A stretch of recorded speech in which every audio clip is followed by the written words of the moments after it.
আসসালামু আলাইকুম, welcome to natural 880। আজকে আপনাদের সামনে খুব মজার এবং ইন্টারেস্টিং একটি বিষয় নিয়ে হাজির হয়েছি। আমরা জানি যে পেঁপের পুরুষ গাছে কখনো ফল হয় না, শুধু ফুলই হয়।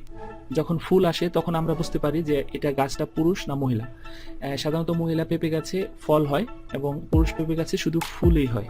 তাই আমরা প্রায় 2-3 মাস পর আমরা জানি যে গাছটিতে পেঁপে আসবে কি আসবে না।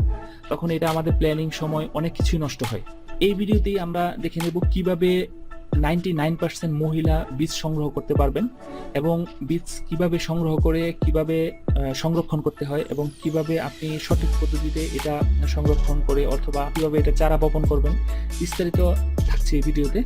আমরা জানি যে একটা গাছে যখন পেঁপে হয় তখন বোটার অংশ এবং নিচের অংশ, যে বোটাটা ঝুলে থাকে এটা উপরের অংশ এবং পেঁপের যেখানে ঝুলে থাকে নিচের অংশ, অর্থাৎ এখানে আপনি উপরের অংশ এবং নিচের অংশ দুইটা অংশ থাকে।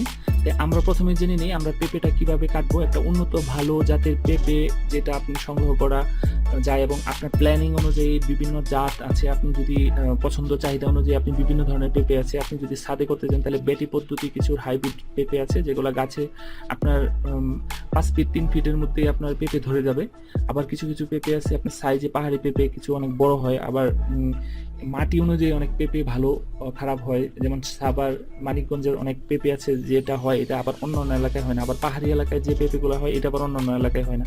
তো এরকম জাত ভেদে আপনার মাটির সাথে রিলেশনে অনেক পেঁপে অনেক জাত থাকে। যাই হোক, আপনি না হোক আপনি 99% মহিলা পেঁপে কীভাবে সংগ্রহ করবেন, যেমন আপনার নিচের অংশটার যে বিচিটা হবে এটা হবে মহিলা, অর্থাৎ একটা পেঁপের বুটার সাইডের অংশটা ম্যাক্সিমামই পুরুষ, যে বীজটা সংগ্রহ করেন এটা পুরুষ হয় এবং নিচের সাইডে যে বীজগুলো থাকে এটা মানে মহিলা বীজ থাকে। সেক্ষেত্রে আমাদের মহিলা বীজের পাশাপাশি আপনি একটা দুইটা আলাদা করে পুরুষ বীজও রাখতে পারেন, কারণ আপনি বড় বাগান করলে প্রতি 10-15টা গাছের সাথে একটা পুরুষ গাছ থাকা ভালো।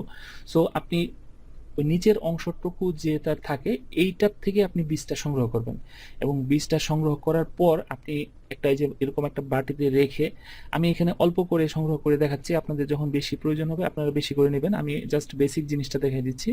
তো এখানে আপনি সংগ্রহ করে প্রথমে এটা একটা টিস্যু বা খবরের কাগজ দিয়ে আপনি একটু ঘষে নেবেন। দেখেন এখানে একটা আলাদা প্রলেপ আছে পানির বা একটা বীজের একটা প্রলেপ থাকে, এটাকে আপনারা উঠে ফেলবেন এবং নিচে দেখবেন একটা শক্ত বীজের অংশ থাকে। তো এটা আপনার এত আস্তে দিলে গলবে না এবং জুড়ে দিলেও বীজটা ভেঙে যাবে। সো আপনি মানে যতটুকু পরিমাণ পানিটা গলবে ওইভাবে আপনি একটু নাড়া দিবেন হাত দিয়ে, টিস্যুর উপরে রাখলে ভালো অথবা খবরের কাগজের উপর রাখতে পারেন।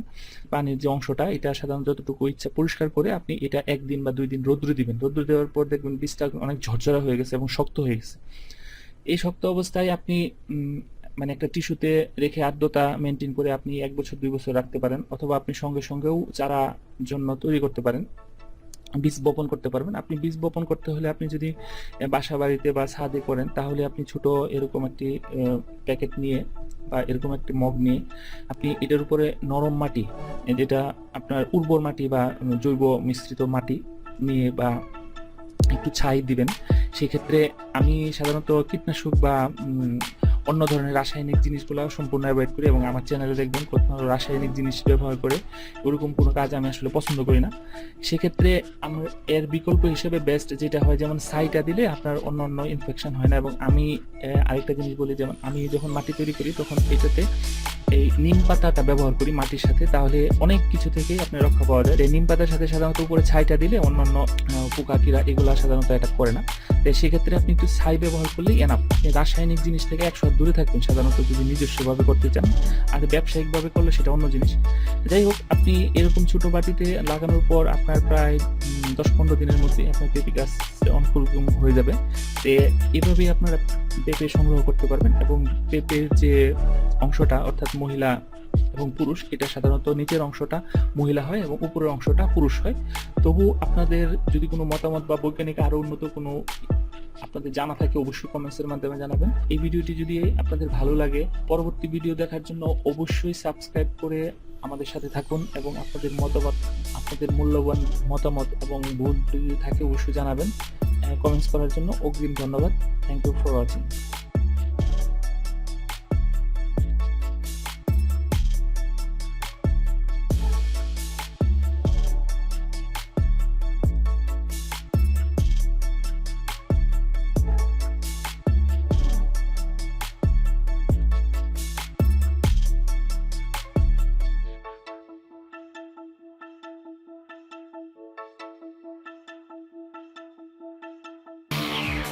ন্যাচারাল 880।